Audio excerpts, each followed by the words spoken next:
everyone, thank you for joining us today. Tina Turner said, "I'll never give in to old age until I become old, and I'm not old yet." In my experience, an old person is always at least 10 years older than where you're at now.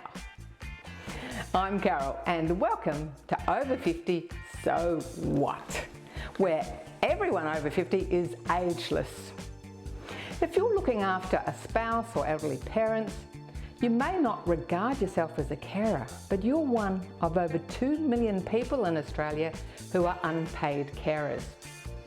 We're chatting to Carers Victoria about what support is available.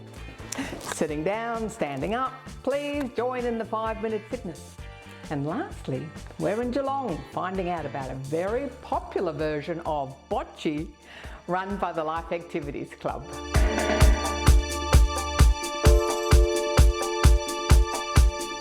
A lot of people watching the show today will be taking care of elderly parents. You may be taking care of a spouse, grandchildren, or adult children. You are not alone. We're going to find out more about what support is available from Carers Victoria.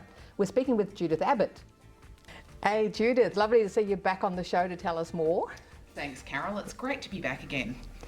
So Carers Victoria, some people wouldn't have seen our previous chat, so can you just give us a quick snapshot of what a carer is? And most of us in our lifetime will end up being a carer. Absolutely. All of us are going to be one, need one or know one. So our job is all about unpaid carers, and they're the families, the friends, others in the community that provide support to people who may have mental health challenges, disability, health conditions, or be older people who need a bit of help to stay at home safely. And we do a lot of things to support them.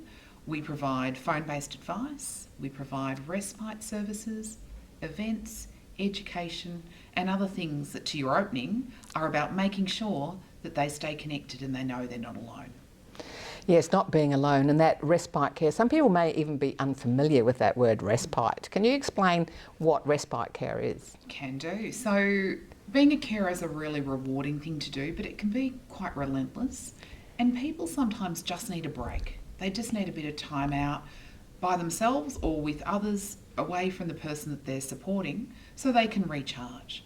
And that can be everything from going to an event where they connect with other carers, to having someone with expertise come to home, take over, keeping an eye on the person that they're supporting so they can leave the house and do something that they like and enjoy doing.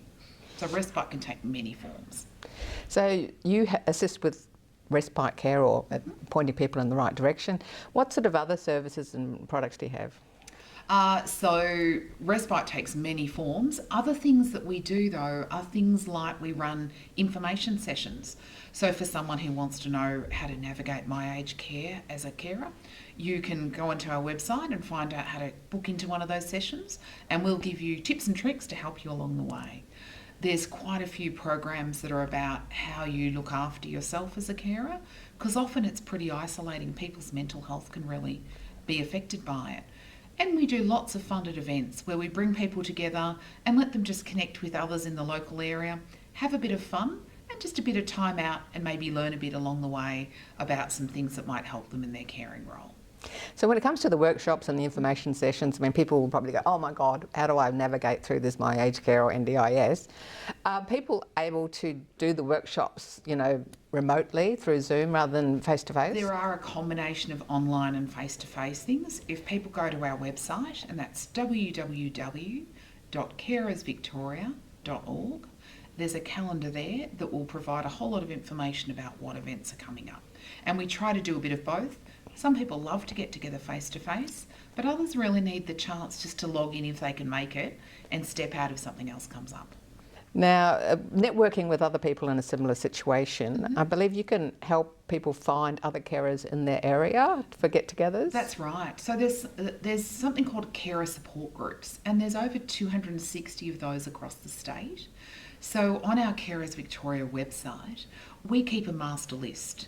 So Carol, if you were a carer living in Wonthaggi, you could pop onto the website, put your details in, and it will generate a list of what are the carer support groups down there that might be easy for you to access locally, or might be relevant to the particular care relationship you're in, because sometimes people are supporting others with specific care needs and they're really wanting to connect with others who are in that circumstance. So what kind of activities are these networking groups doing? It varies quite a lot. So I met one in Gippsland last year, and they were actually doing craft activities. So they got together and did crafting. Sometimes it's about getting together for a coffee and chatting.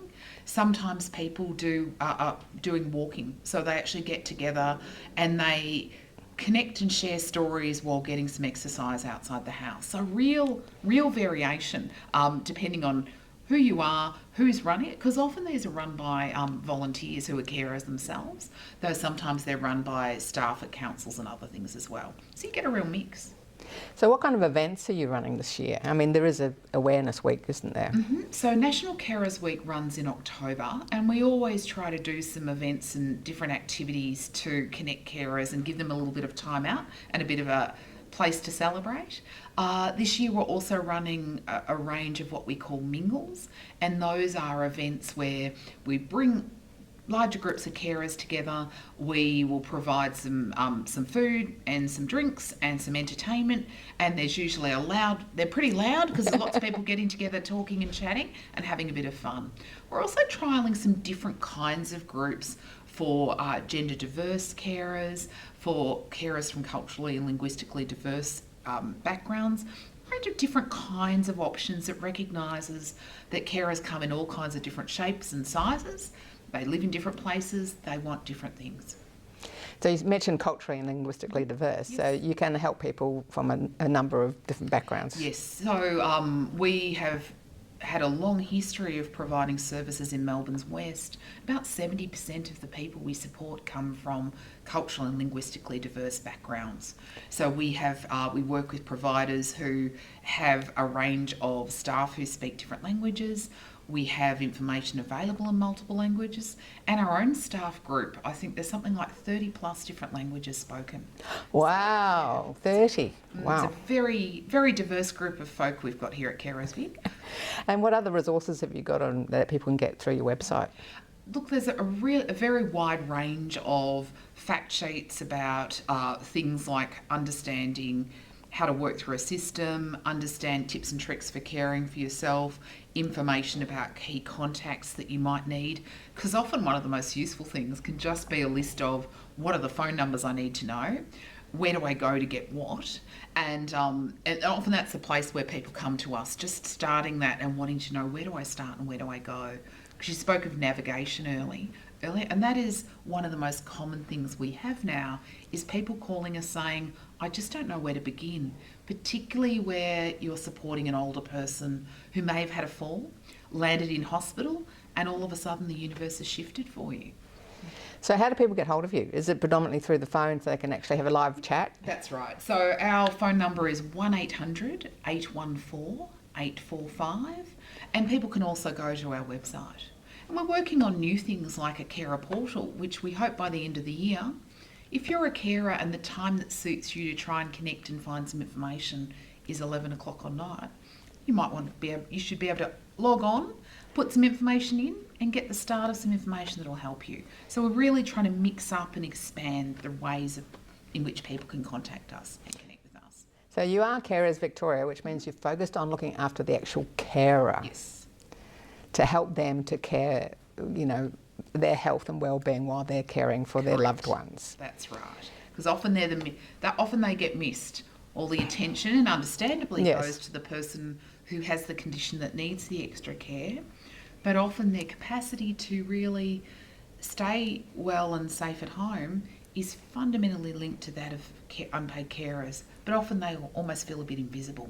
And part of our job is to make sure that everyone knows who they are and knows to reach out and check in and do their bit to help them. Well, thanks, Judith, for coming on the show and all the good work you're doing for the carers in the community, which is expanding all the time. It certainly is, Carol. It's going to keep us all on our toes for some time to come. So thanks for having me. Thanks, Judith. Cheers.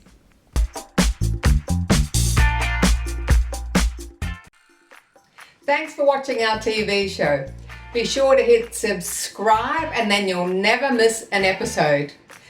Jump on Facebook, join our group, get in on the fun, fitness, wellness and inspiration. I'm Carol, over 50, so what?